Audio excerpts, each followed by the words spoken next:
Welcome, listeners, to the NK News podcast recorded here in Seoul on January 23rd, 2019. I am your host, Oliver Hotham, filling in for Jacko Zvetslut, who is taking some time to recover from an illness. We and all our listeners, I'm sure, wish him a speedy recovery. Get better soon, Jacko. Joining me today in the studio from NK News are NK News bossman Chad O'Carroll. Hello, good morning. NK News reporters Colin Zwirko. Morning. And Dagyum Ji. 안녕하세요. And we'll be reviewing all the recent developments on the peninsula and beyond in the past few weeks. Once again, NK News is offering a free year subscription to one lucky reviewer who reviews our podcast, not only at iTunes, but also at other platforms. Also, you can save $50 off your NK News subscription by using the code PODCAST at the checkout. Don't forget, if you enjoy the podcast, please share it with others so that our listenership may grow. So, it's been a busy month. First question for Chad. You've just returned from a trip to Washington, D.C., as have a lot of NK News staff members, including myself, where you had many meetings with prominent people working on the North Korean issue. What were your impressions of the mood there? Overall, I'd say the main impression I got left with was a feeling that there is a possibility that we could be in a situation next year where Washington, President Trump may be happy with the U.S. DPRK diplomacy, even if nothing has really yielded from it, on condition that there is a situation where no further missile tests have taken place, no nuclear test has taken place, with the result being that in his election year 2020, Trump may look to his electorate and look to his potential constituents and say, you know, this is the one area of success I've had. It's been 2.5 years, no testing. He's already said it's a success, and therefore use that to build on a rationale to bring back troops from South Korea. Now, this might only be a small number. I think there are some legal restrictions on him not being able to bring back more than probably about 10,000 right now. But this was a sort of sense I picked up from a number of conversations in Washington and New York with people working on North Korea stuff.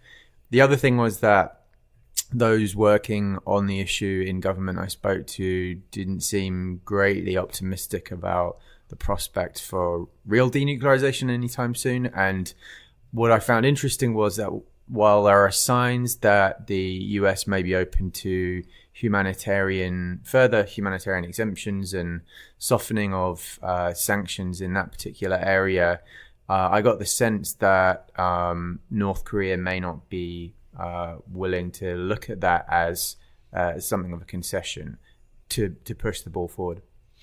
So what does that mean then in the context of Kim Jong Un talking in his New Year's speech about this new path that the country would take if sanctions relief isn't forthcoming? Surely that means that in the case, as you laid out, where not much progress takes place, isn't North Korea then in the position where it's not actually gained any, as it sees reciprocal measures, and it perhaps withdraws from diplomacy? I don't think it's going to... It could withdraw from US diplomacy, but I don't think it's going to go... It would not make sense for it to go back to missile and nuclear testing, because that would just rock the boat too much. Right now, it looks like North Korea is really in an increasingly good position for basically pointing the finger at the US if and when talks collapse, to say that it was Washington's fault, Washington's lack of patience, its lack of effort towards trust building, as per the first pillar of the Singapore agreement. And so while they might move towards greater ties with China, or if they can convince South Korea to take a more unilateral approach, the ROK as well, I don't think they're going to return to the testing that a lot of people feared might happen last year. Well, in contrast to that slightly skeptical take, if you've been listening to the statements coming out of the White House and the State Department over the weekend, everything is going swimmingly ahead of this planned second summit. Over the weekend, we saw high-level meetings in both Washington, D.C. and Stockholm between North Korean officials Kim Jong Un and the president, as well as between Choi Sun-hee and the US official Steve Biegun, including the delivery of another letter to President Trump from Kim Jong Un. Colin, you've written a little bit about this sort of strange man-to-man letter writing diplomacy. What do you make of this new letter? Do you think it can move the ball forward? And how do you think it sets expectations before the second summit? Well, we saw some pictures again. It was Kim Jong Un in the Oval Office with a very large letter again, just like last summer. And they've been going back and forth with these letters. Sometimes Trump talks about them like he's getting them multiple times per week, so it's kind of hard to keep track. But they've been well publicized recently. And I think I saw an image someone had of Beijing and Trump in the Oval Office recently, and they had the letters out there on the desk. It looked kind of short. I think it was Ankit Panda who took a screenshot of it and kind of flipped it around. And I think they're just laying the plans for the summit. And that's where the two sides see things as potentially getting done.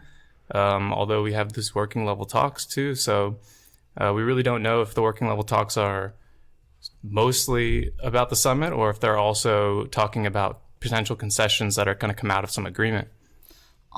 I think even though Washington made announcement that the second DPRK U.S. summit will take place in the end of February, but I want to point out that since Pyongyang and Washington had agreed to establish a working group back in July when Pompeo visited Pyongyang, there has been no progress in the formation.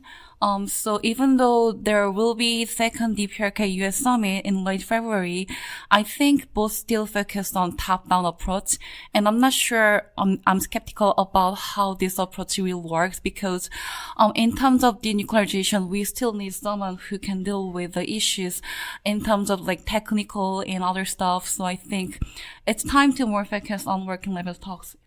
But that being said, the one thing that was really interesting about the trip we had to DC and the photos that came out, one of the things I heard about the visit of Kim Jong-chol was that it was contingent on Beijing being able to meet Chae Son-hee, and he did that one day after the Washington trip. And as you saw on the photos that were published from the White House, when Pompeo and Donald Trump were with the North Koreans in the Oval Office, Beijing was also there. And there were also 4 other North Korean officials who I named, I can't remember them all now, on Twitter. But it really was an indication that this was an effort by the US to have this high-level talk with Kim Jong-chol, but also to really cement the working level and kick that off in some meaningful way. And it looks like that's been successful. Yeah, and this was the first time we've seen this kind of two-track diplomacy, right? Seeing President Trump meeting with high-level North Korean officials, and at the same time, these more nitty-gritty meetings going on in Stockholm. I mean, Dagyum, what do you make of this two-track approach? As you said, this group was set up last year. It only seems to be now that they're actually working as they're supposed to be working, right? I'm not sure the working level group means the meeting of high-level officials. I'm pretty sure that when we said working group meeting, that includes like expert or technicians that can actually deal with the denuclearization issues from the stretch. So I don't think we can call the meeting as working level talks at this point. But it's clear that there has been like two-track approach between the Washington and Pyongyang. And when we look back to the like first DPRK US summit, there has been a lot of like meetings in Panmunjom, but that's only one track and not two tracks. So I think it's quite notable development. And I think this is the sign of like urgency. It shows the urgency that they both feel that we have to deal with the issues as soon as possible within the top of the President Trump. Yeah, and on the Swedish thing, the Stockholm meeting, it is important to point out that this is an annual event, but it seemed to have taken on a lot of meaningfulness this year when Chae Son-hee decided to go at the 11th hour. Last year, Han Song-ryol, the former North Korean ambassador to the UN, I believe was the main DPRK participant at this. And it didn't really lead to any big headlines or major progress, but give the personnel that were deployed by both sides to this, I think, gave it a lot more value in terms of US DPRK diplomacy. But as Dagyum says, it's not actually that official. I don't think it's an articulation of that official working group concept. So then if we're in agreement then that sanctions and denuclearization and these more tricky topics weren't discussed in Stockholm, I mean, maybe they were, what do we think was being discussed? So according to Swedish government announcement, 3 topics were discussed. First one is confidence building and economic development and long-term engagement, which is the issues should be dealt with like long-term perspective in a way. And I believe, considering the announcement that 3 topics were discussed, I think the peace treaty or peace agreement could be one of the agenda at the topic, because like confidence building and long-term engagement clearly suggests that they discuss kind of peace agreement at the talks. Do we think that any military drills would have been part of initial discussions or lead-up discussions coming up to the summit? I mean, confidence building clearly suggests that, I mean, if the 2 countries want to build confidence, the eradication of military hostilities should be preceded. So I think it should be discussed in a way. Yeah. Like last time it wasn't in the agreement, but this time I think Trump will. And on that note, then, where do we stand? We saw North Korean media last week hitting out at American and South Korean plans to hold joint military drills in the coming months. What's the current status of those drills, Colin? Well, we've got, as far as I know, we've got Key Resolve, a scaled-down version from many years ago. It used to be, computerized simulations on one hand, and then they had drills out in the field, joint between the U.S. and South Korea. This year, they're basically saying that nothing has. They're basically saying that it hasn't been canceled, so they're carrying out plans for it as they should until it's canceled. The South Korean defense minister said they would make announcement on the suspension or just going off joint military drills by the end of this year, at least. But there has been no progress. Last year, yeah. December.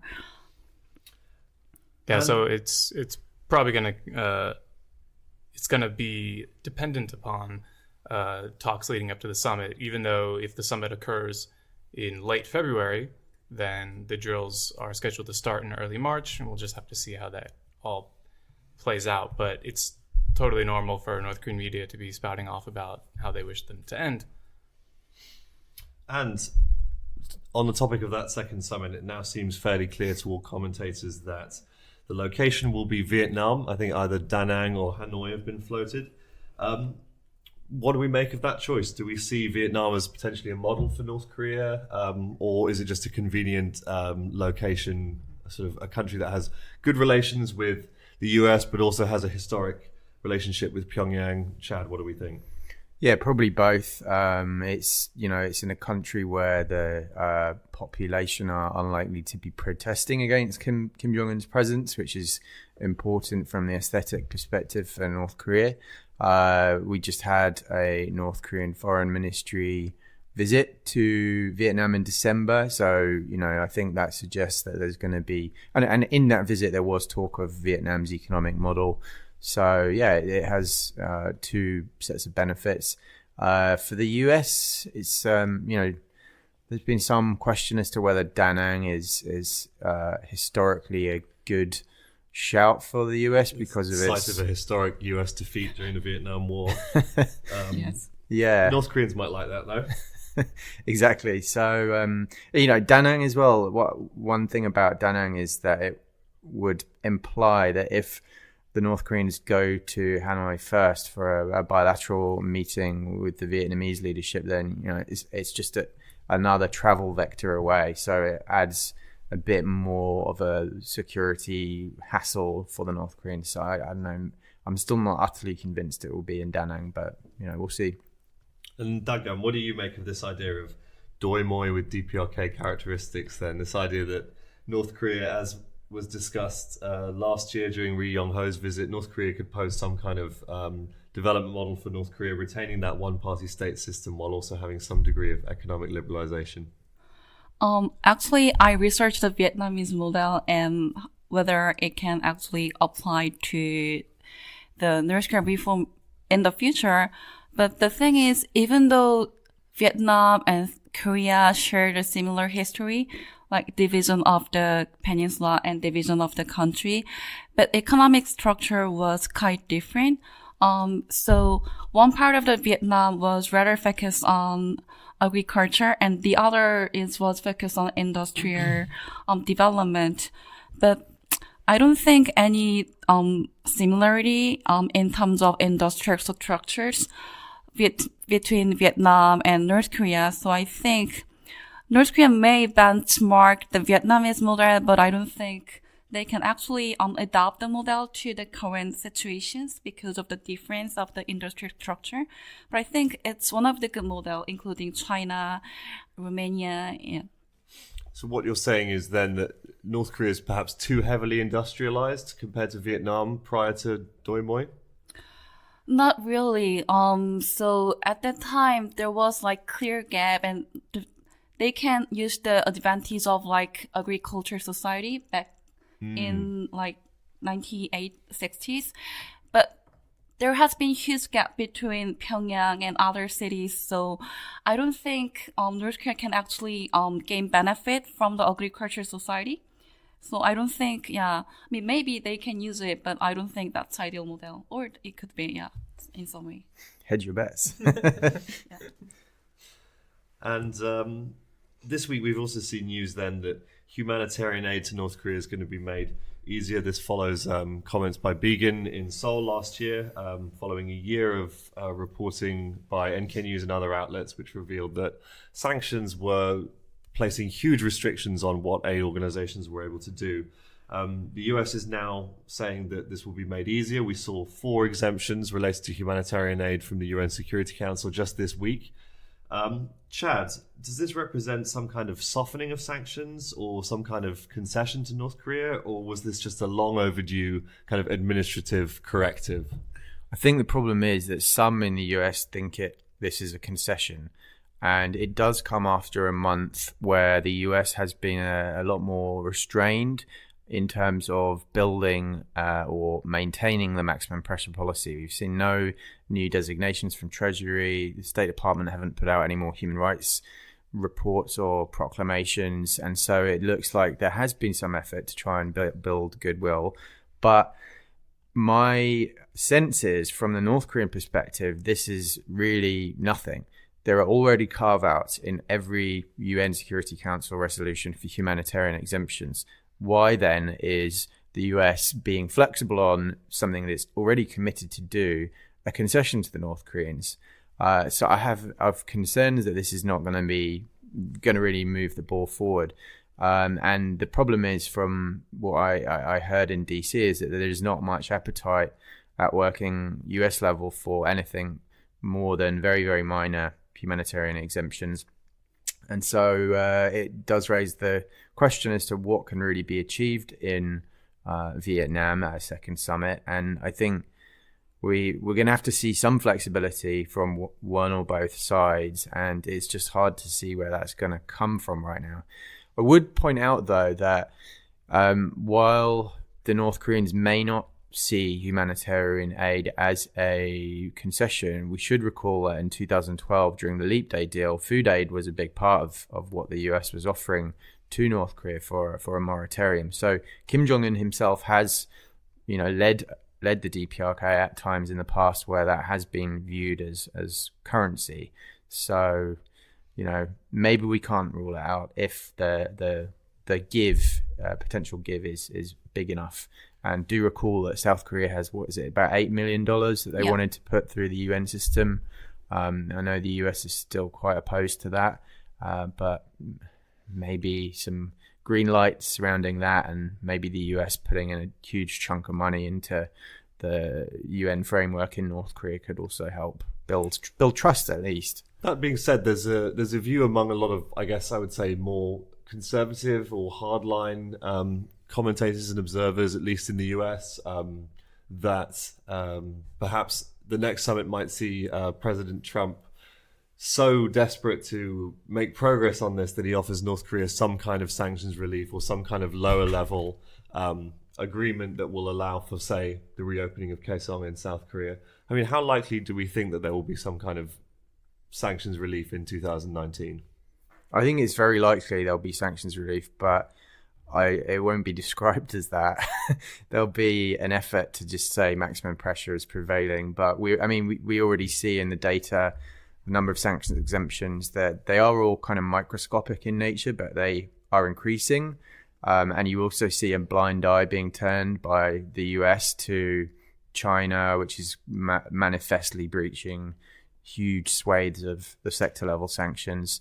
And as I've been writing yesterday, South Korea, which has clearly breached sanctions with its investments in the Kaesong Liaison Office, its refurbishment of that using sanctioned materials, its sending export of oil and petroleum without reporting it to the UN every 30 days as per its requirements.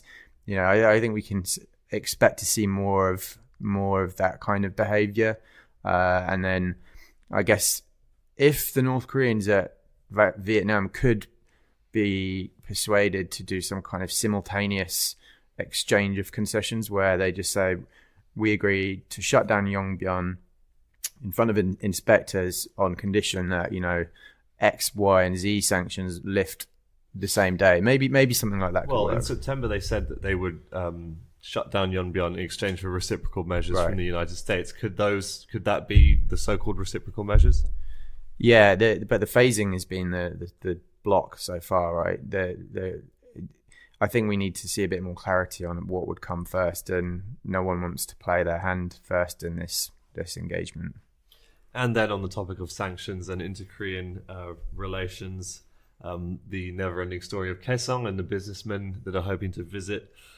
North Korea said this week that Seoul is dragging its feet on the issue and that it is essentially sucking up to a foreign power in the hopes that they'll get some kind of sanctions relief to allow it to open. Dagyum, how likely is it, do you think, that we'll see these unfortunate Kaesong businessmen finally visit the site? And perhaps how likely do you think it is that we'll see the site reopened by the end of the year?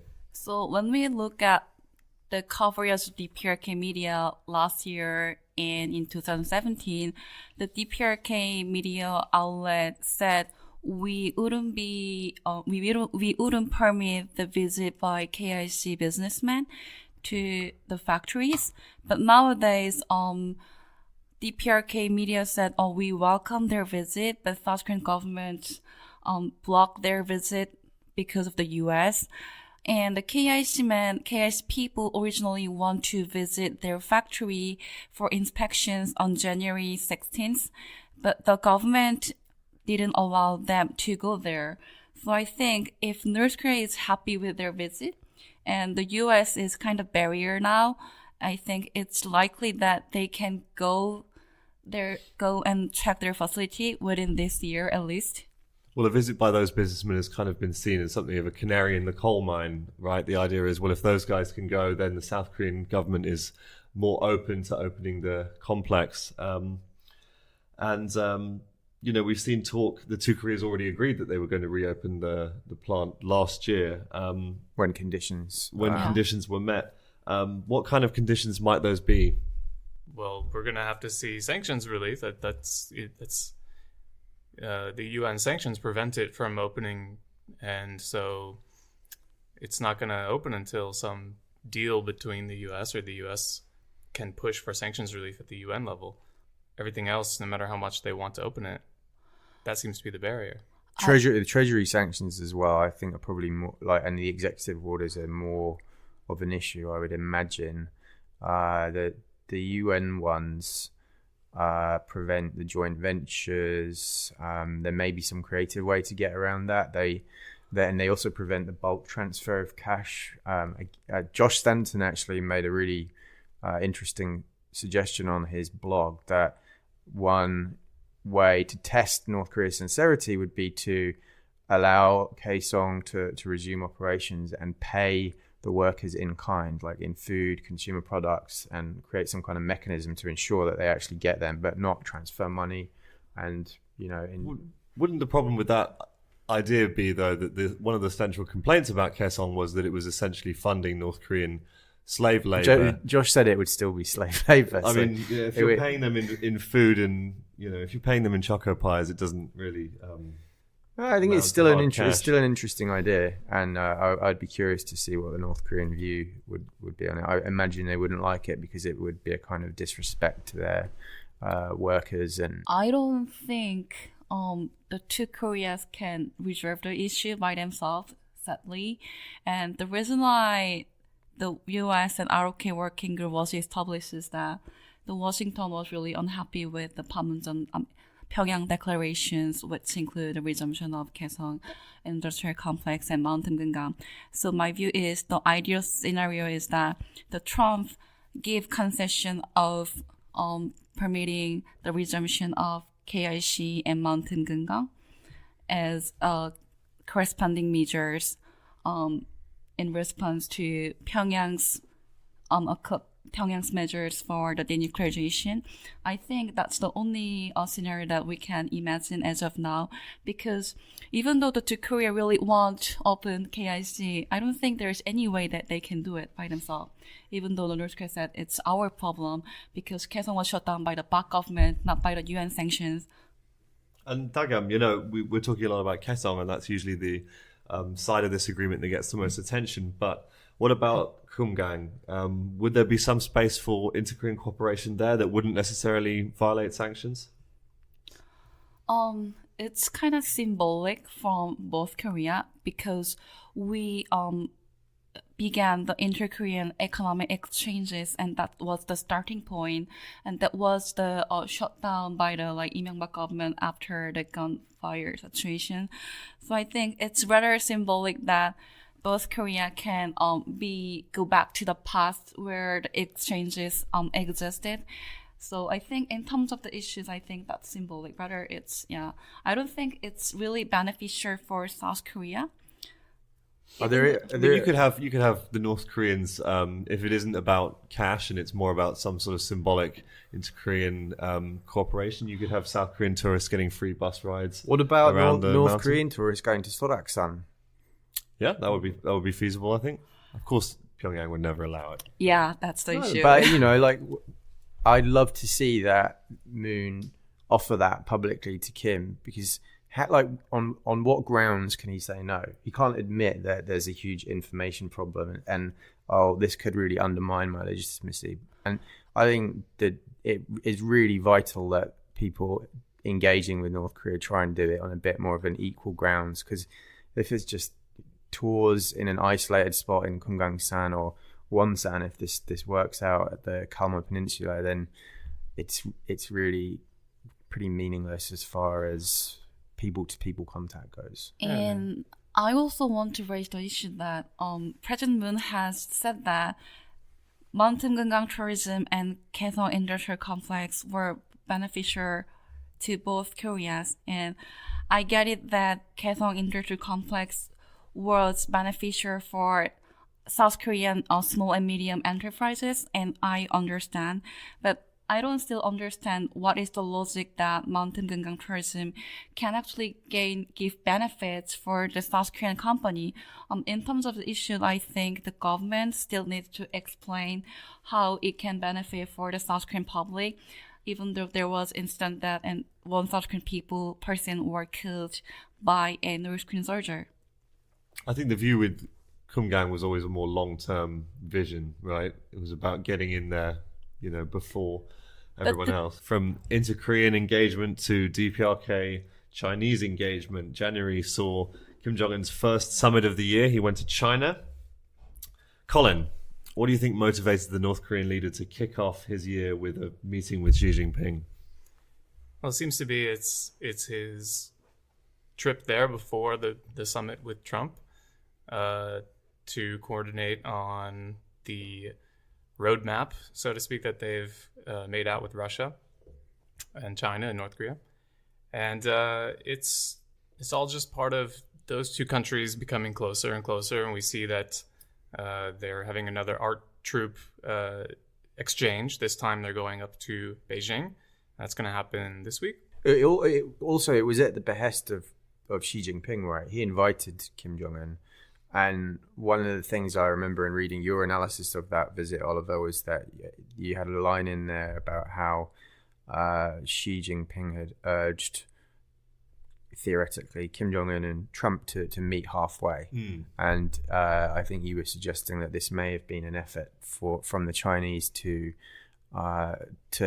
get some more open-mindedness from the North Koreans in their position, and you know that the Kim Jong-chol visit happened so soon after how many days?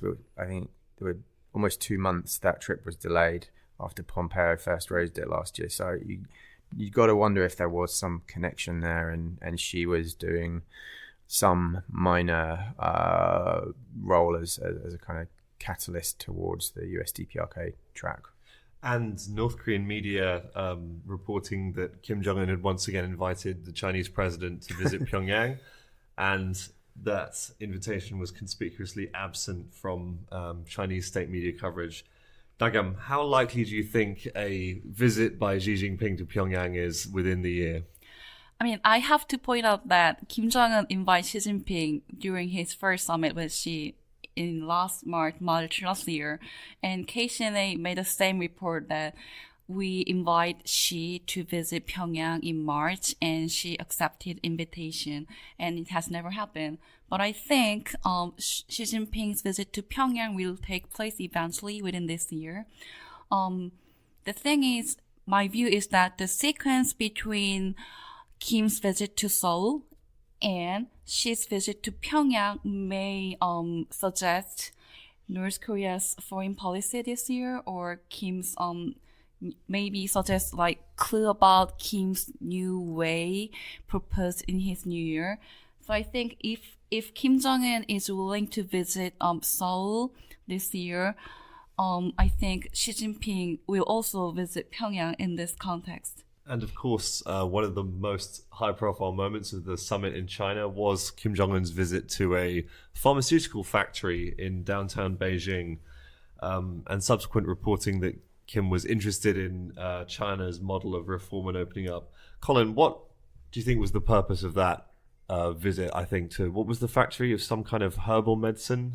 Yeah, like traditional Chinese medicine. 통인당 Was the name, yeah. That I saw the connection. A lot of people saw the connection between the Pyongyang pharmaceutical factory, which has been seeing upgrades this past year.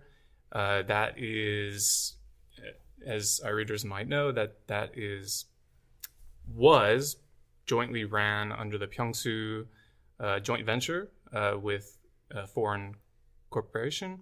That joint venture is on hold at the moment. They are currently trying to get an exemption from the UN to resume the joint venture for humanitarian purposes because they're producing medicines. The Pyongyang pharmaceutical factory doesn't only produce these kinds of traditional medicines like Koryo ginseng. They do that sort of thing, but they also produce medicine for like pain medicine and stuff like that. And they distribute throughout Pyongyang.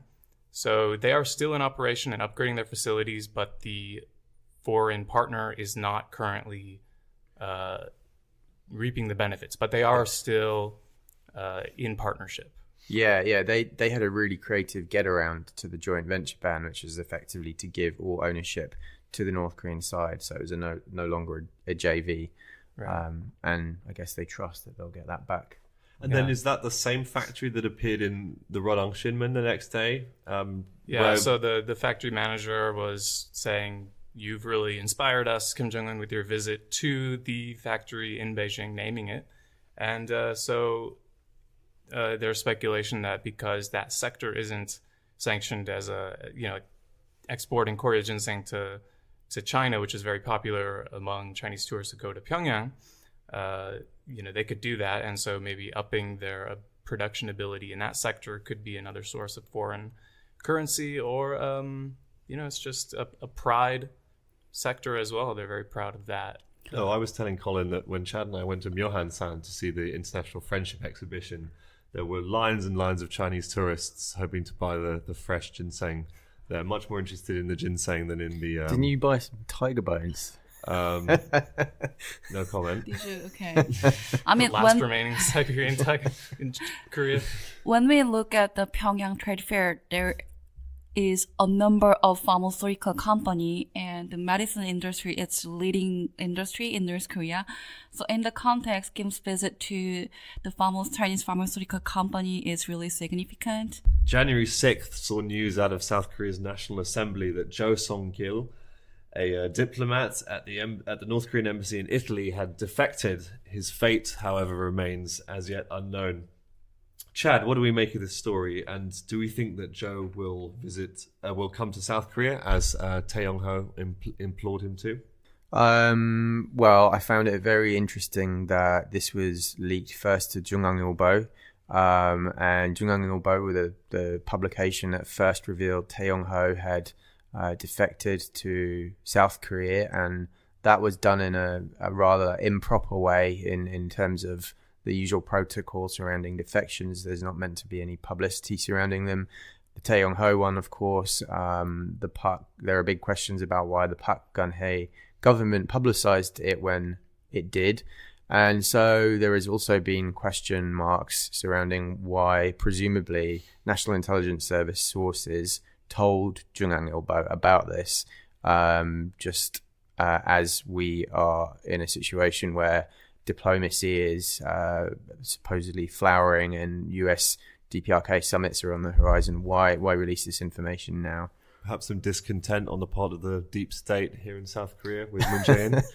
Yes, yeah, that could be one reason. But as we saw, Tae Yong-ho and several other defectors held a press conference to call on this man to come to South Korea, and we who knows, if he had come, I would imagine the Moon government would be strongly motivated not to reveal that information while trying to get Kim Jong Un to come for a first summit here in Seoul. But it's also possible, of course, he's gone to other countries such as the US or Switzerland or Germany. Yeah, and what kind of background do we have on this defector? Do we know a little bit about his past, where he's been working before? He was in the Italy embassy in Rome, working as the deputy ambassador. And then last year, whenever the ambassador, there was that whole spat with the international situation, and the ambassador left, and then he was presumed to be the acting ambassador during the last year. But I don't think he would be willing to come to South Korea, because back in former North Korean diplomat defect to South Korea, that was under the Park government who would welcome his defection. But under the Moon government, realistic, I don't think he could be active like Ted did before. So I don't think it's right time for him to cross the border and to settle in South Korea. I mean, and Andrei Lankov wrote a quite insightful column for us suggesting that while Tae Yong-ho obviously has become very high profile and has become, I guess, as Andrew described, one of the most dangerous defectors from the North Korean government's point of view, he pointed out that a lot of diplomat defectors have actually had a much more low-key, I suppose, retirement, so to speak. They've actually gone to the US or to other European countries and actually laid quite low. How likely do we think it is that this case might just disappear, that we'll never hear from him again?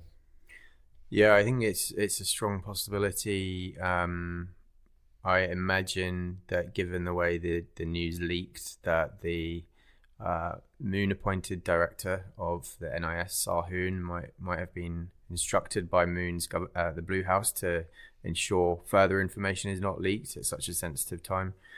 So if there's any connection to South Korea, I imagine we might not hear about it for some time. And just in terms of diplomat defectors that have made it to South Korea, our former colleague Soyoung Kim interviewed a gentleman who was formerly at the Vietnam embassy, came to South Korea. He didn't last long here. He's moved to Europe. Was very discontent about the situation here, and I imagine there are many difficulties if you're not a very, very high level like Mr. Tae. And so it may not be the most suitable location at this time. I mean, it's really sad that the South Korean government really don't know how to use the human resources. I mean, Tae could be really good human resource, but when you read Tae's book and he suggests that the South Korean government didn't provide much help when he first came to South Korea, and he was supported by other private organizations. So I believe, in the sense, I don't believe the Joe really want to come to South Korea, and most of like high-profile defector were very happy with the government support in a way. And like Chad mentioned, one of the defector diplomat just moved to the Europe because of like dissatisfactions over his life in Seoul. Well, I think we'll wrap it up there. Thank you again to Chad, Colin and Dagyum for coming on the NK News podcast and reviewing the latest news about North Korea. Don't forget, you can listen to all our shows as well as read full bios and show notes on our website, nknews.org. NK News is the leading repository of North Korea research, news and analysis, and we hope to see you there. And you can send feedback, comments, questions or guest suggestions to podcast@nknews.org. Our podcast was produced by Arius Dare and Christina Lee and facilitated by Chad O'Carroll. Lastly, a reminder that one random reviewer per week will win a free NK News membership, so please review us after listening and you might win. Also, you can save $50 off your NK News subscription by using the code PODCAST at the checkout. Thanks for listening.